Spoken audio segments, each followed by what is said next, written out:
Assalamualaikum warahmatullahi wabarakatuh. Saya Lia Alfika Romah dari jurusan Perbankan Syariah dengan nomor absen 3 akan memaparkan resumen dari pertemuan pertama sampai pertemuan yang terakhir kemarin, yaitu yang keenam. Untuk pertemuan pertama itu pembahasannya ada RPS, dan yang kedua itu ada pengertian akhlak, moral, dan etika. Akhlak dalam kebahasaan berarti budi pekerti, perangai, atau yang biasa disebut dengan sikap suatu manusia. Moral adalah ajaran baik dan buruk yang ukurannya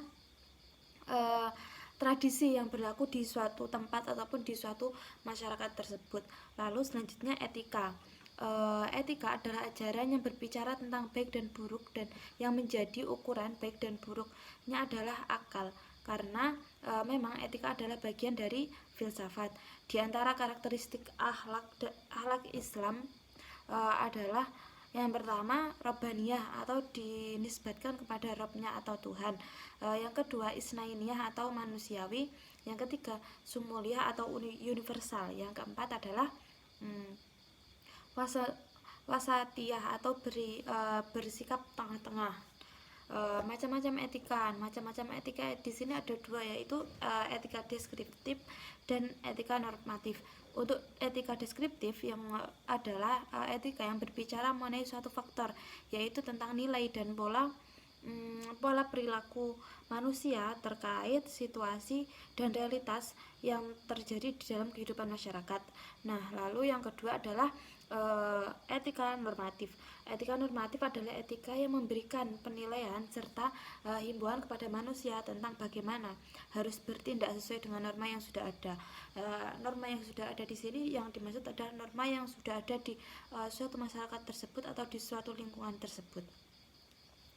Selanjutnya yaitu pengertian tasawuf. Tasawuf dalam bahasa Arab berarti yang berasal dari kata tasawuf yang mengandung arti berbulu. Tasawuf merupakan suatu usaha dan upaya dalam rangka mensucikan diri atau ta'ziyatun nafs dengan cara menjauhkan dari pengaruh kehidupan yang menyebabkan lalai dari Allah Subhanahu wa taala. Ruang lingkup kandungan tasawuf yang pertama adalah metafisikal, yaitu hal-hal yang di luar alam atau di luar alam dunia, atau bisa juga dikatakan sebagai hal-hal gaib. Yang kedua adalah etikas, yaitu ilmu yang menyelidiki tentang baik dan buruknya dengan melihat pada amaliyah manusia. Jadi yang dilihat adalah keseharian manusia itu sehari-hari, perbuatan yang diperbuat oleh manusia tersebut. Yang ketiga psikologia, yaitu masalah yang berhubungan dengan jiwa. Yang keempat estetika, yaitu ilmu keindahan yang menimbulkan seni. Tujuan mempelajari tasawuf diaplikasikan di kehidupan adalah yang pertama, turut serta terlibat dalam berbagai peran dalam menyelamatkan kemanusiaan dalam kondisi kebingungan akibat hilangnya nilai-nilai spiritual. Jadi tujuan mempelajari ilmu tasawuf yang pertama yaitu menyelamatkan manusia. Yang kedua, mengenalkan literatur atau pemahaman tentang aspek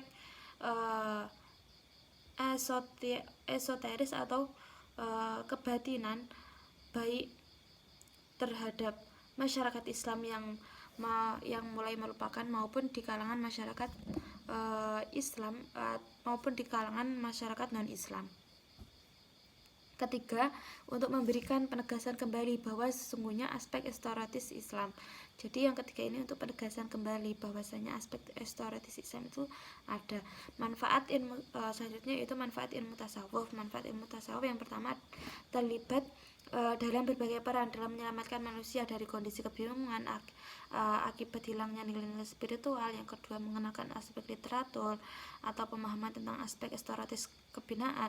Yang ketiga, untuk memberikan pengesahan kembali bahwa sebenarnya aspek esoteris Islam, yakni sufisme, adalah jantung alam Islam.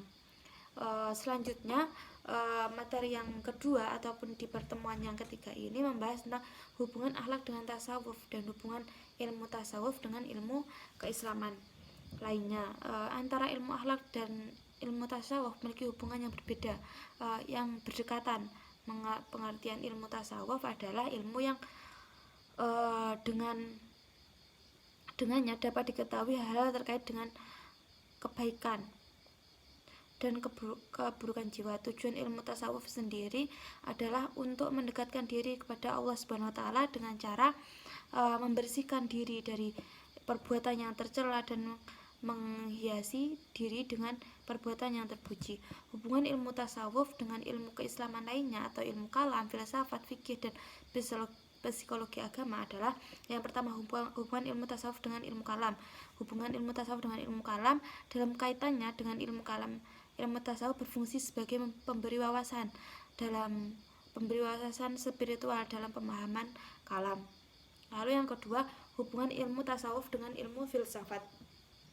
Nah, di sini hubungan ilmu tasawuf dengan ilmu filsafat adalah filsafat itu sebagai landasan pemikirannya dengan logika, sedangkan tasawuf landasannya dengan hati. Jadi untuk hubungannya itu, kalau misalkan filsafat itu dengan logika, kalau tasawuf itu dengan hati.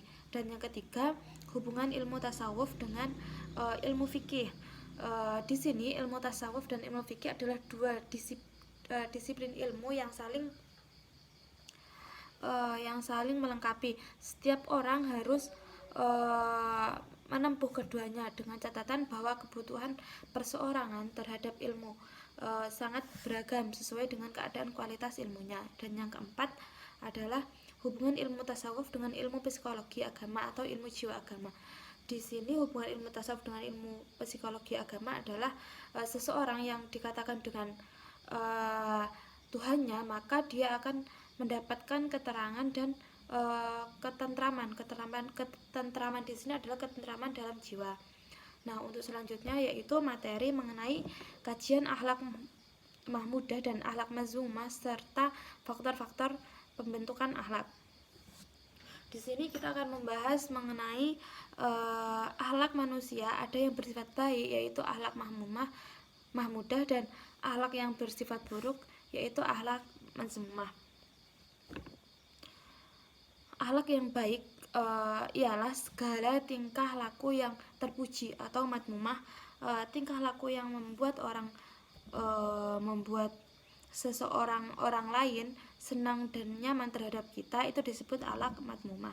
Akhlak yang baik berasal dari sifat-sifat yang baik pula, sehingga jiwa manusia dan dapat menghasilkan energi-energi positif untuk diri sendiri maupun di sekitarnya. Adapun jenis-jenis akhlak mahmudah menurut Jabir antara lain jujur, sabar, ikhlas, terus menepati janji dan lain-lain. Intinya di sini adalah akhlak-akhlak yang terpuji, di mana memberikan energi positif terhadap diri kita sendiri ataupun orang lain.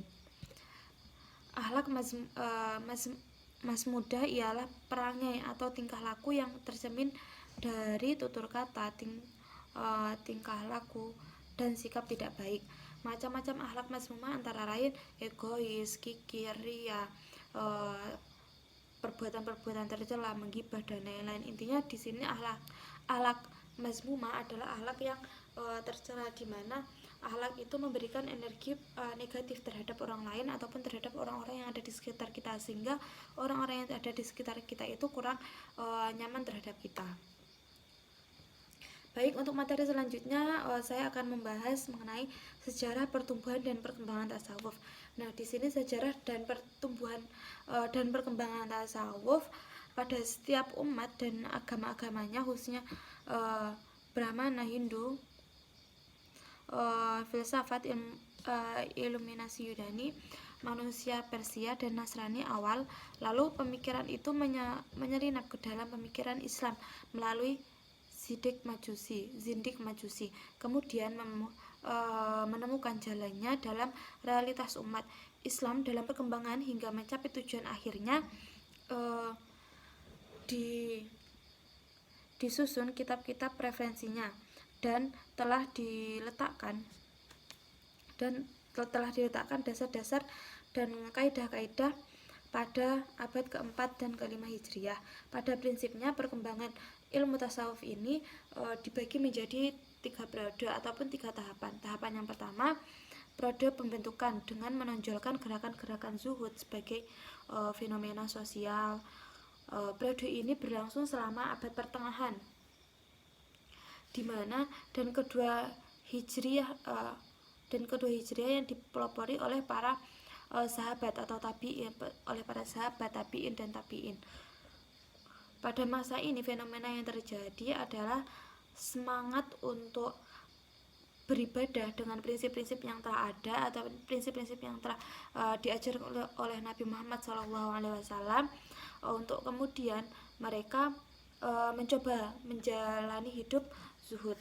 Dan untuk tahapan yang kedua itu memasuki abad ketiga dan keempat hijriah, tasawuf kembali menjalani babak baru. Pada abad ini tema-tema yang diangkat para sufi lebih mendalam. Jadi di abad kedua ini ataupun di periode ataupun tahapan kedua ini para sufi lebih mendalami ilmu tasawuf tersebut. Dan yang ketiga ataupun yang terakhir, tahapan ketiga, abad ke-6 dan abad ke-7 tasawuf kembali menemukan suatu bentuk pengalaman baru. Persentuhan tasawuf dengan filsafat berhasil mencetak tasawuf menjadi lebih filosofis, yang kemudian dikenal dengan istilah teosofis. Nah, di setiap tahapannya ini terdapat perubahan-perubahan di tahapan pertama, tahapan kedua, dan tahapan ketiga, di mana untuk tahapan yang pertama itu lebih ke yang diajarkan Nabi Muhammad SAW. Para sufi, para tabiin dan tabiin itu lebih mendalami ajaran-ajaran yang diajarkan Nabi Muhammad. Dan untuk yang kedua itu, untuk tahapan yang kedua itu lebih ditekankan lagi ataupun dalami lagi. Dan untuk tahapan yang ketiga ataupun di periode yang ketiga ini lebih terdapat sentuhan-sentuhan baru. Misalkan tasawuf dikombinasikan dengan filsafat, yang mana logika dengan hati itu bisa disatukan ataupun bisa meyakinkan umat muslim bahwasanya ilmu tasawuf dan ilmu filsafat itu bisa dijadikan satu. Nah, mungkin itu yang dapat saya sampaikan mengenai ringkasan materi dari materi akhlak tasawuf sebelum semester ini ataupun selama setengah semester dari pertemuan kedua sampai pun ke-6. Mungkin hanya itu yang dapat saya sampaikan, kurang lebihnya saya mohon maaf. Billahi taufiq wal hidayah. Wassalamualaikum warahmatullahi wabarakatuh.